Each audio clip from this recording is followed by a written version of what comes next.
Hello and welcome to GPTV on Tuesday the 26th of March. My name is Philip Kingston. And I'm Gary Peer. And I'm going to be struggling right throughout today's program because I've lost my voice, Gary. Really? At least it sounds quite husky and really quite sexy, I don't mind saying to the viewers. But it was a big weekend in Melbourne real estate, another super weekend, another weekend with in excess of 1,000 auctions. We played our role, Gary. We had 13 auctions sold, 11 out of 13. And as a result of that, Gary, yes. I'm feeling a little bit hoarse. A little bit hoarse. A little bit of a horsey. Yeah. Well, I tell you what, you losing your voice is one thing, but you not being able to talk is a beautiful thing. So we live in hope that that'll I happen can still talk, don't the worry next about few that. days.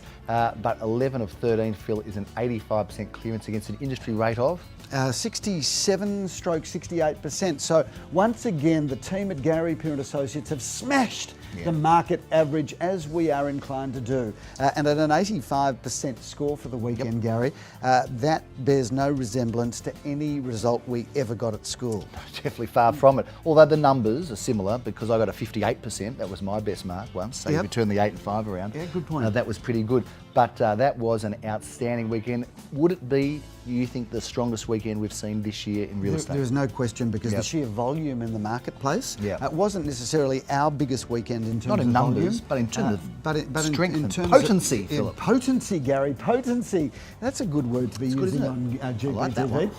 No, it was a great weekend and really pleasing to see so many of our auctions not only just sold under the hammer, but also with multiple bidders. And I think that's a real sign of the market. Yes. And we've talked about before on GPTV about market depth. Yes. And once again, for the viewers to understand what market depth is, it's not just whether we sell a property or not, it's a matter of how many people did we have bidding at or above the reserve. And across the weekend we had... Who says that's what market depth is? Well, this is, just so everybody knows, I coined this That's phrase. your market depth. You won't see it in the dictionary. because no one no other else agent says knows that. about market depth, but we are cutting edge on GPTV, and market depth is a new term. So when you're at a dinner party, viewers, talk about market depth and understand that it's coined by me, actually. And what if it's wrong, actually? It can't be wrong, Okay, because fair enough.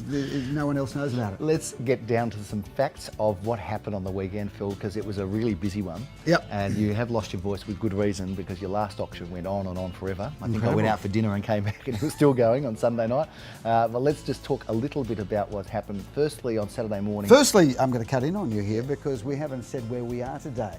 We are a magnificent, virtually brand new... We're going to talk about this now, are we? Yeah, we are. Well, I'm just We're going to take me right off the track. I'm going to introduce where we are. We're at number 2 Royal Parade in the heart of Caulfield South. A regal address, A Philip. brilliant street that runs off Glen Huntly Road, but we will talk more about that in a few moments. But I just want to positionally set everybody, because there might have been confusion as to where we were.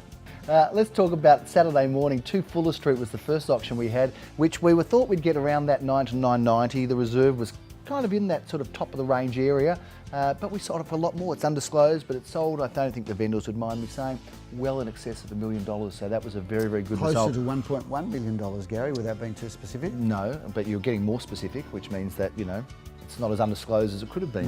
No, we do like to boast. Competitive bidding there, and interestingly, we talked about Scott Street. Yes. But the underbidder from Scott Street from, I think, 3 or 4 weeks ago came and bought this house in Fuller Street. We move them around, Philip, as we do strategically, brilliantly. That's what we do in our company, and we it's do. A real advantage to you as potential sellers. That's how we operate. Okay, let's talk also about how we operate in Bialaba Road, Phil, because we sold yet again another property, Bialaba Road, this time number 31 Bialaba Road, Phil, and that price is not undisclosed. Exciting sale for me, Gary, because we 2 weeks prior had sold a house almost diagonally opposite, where we had a reserve of $1,050,000, sold that one for $1,270,000. So nice to roll on, virtually diagonally opposite. We had this house where we were expecting somewhere around the 1.4-ish range, but strong interest took us all the way there to $1,530,000. And that's a really good show of the strength of South Caulfield at the moment, because you know, to sell that in excess of $1.5 million is a really good sale. But having said that, what a great house.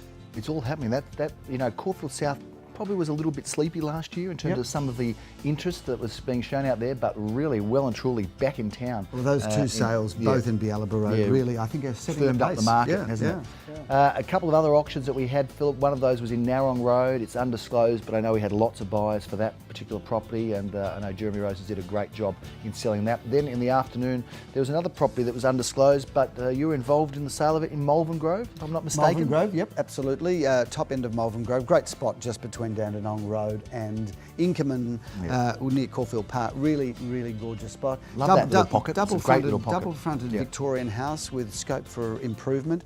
Sold to a young couple there, whilst the price is undisclosed, pretty fair price. Yep. I would like to just talk about this whole undisclosed thing and kind of on behalf of the industry, apologise to people that are watching GPTV and the general marketplace, because as agents we hate this whole undisclosed, because we have a public auction. Sometimes there's hundreds of people at the auction, but then the buyer or the seller turn around and say, we would like the price undisclosed. We don't want anyone to know how much we made or spent or cost or so it's not received it's or not whatever the, it is. It's generally speaking, not the agents that want to undisclose, but we do respect the privacy, even Of though our it was a clients, public auction. But Certainly, sometimes it's a bit frustrating where you might have 200 people at an auction that will go home and tell 5 or 10 people. So within hours, 1,000 people know what the sale price is, but we have to report it as undisclosed. So we've sometimes, it's got Philip, nothing to do with we've us. just got to shut up. Sometimes that's the case. Okay. Let's talk about Sunday, Gary, another big day. My first auction on Sunday morning where my voice was really struggling. It was at 10:30 in Allison Road in Elston, which is a top street and a street that you used to live in, Gary. For many although years. you were living in the poorer part of Allison Road, not the salubrious part. I wasn't in the Paris end, I was more in the Sarajevo end in wartime, You were, Gary. That's right. But having said that, this was a really beautiful, newish Metricon home near the Halston Street Park. Once again, unfortunately, price undisclosed, but we did pass that in at auction, negotiated very quickly afterwards, and got a price that was satisfactory to the vendors and satisfactory to the purchasers. So we closed the sale post-auction. And a very, very good result, Philip. Almond Street is not undisclosed. Before we talk about Almond Street, Gary, I want to talk about this bottle of water, which the vendors have really turned on a lovely morning tea. And this relevance of this to our viewers would be... Now, this is a pet hate of mine, and I say this with due respect to the owners, because they're really lovely people. But this is a bottle of mineral water, and it's actually quite an interesting glass.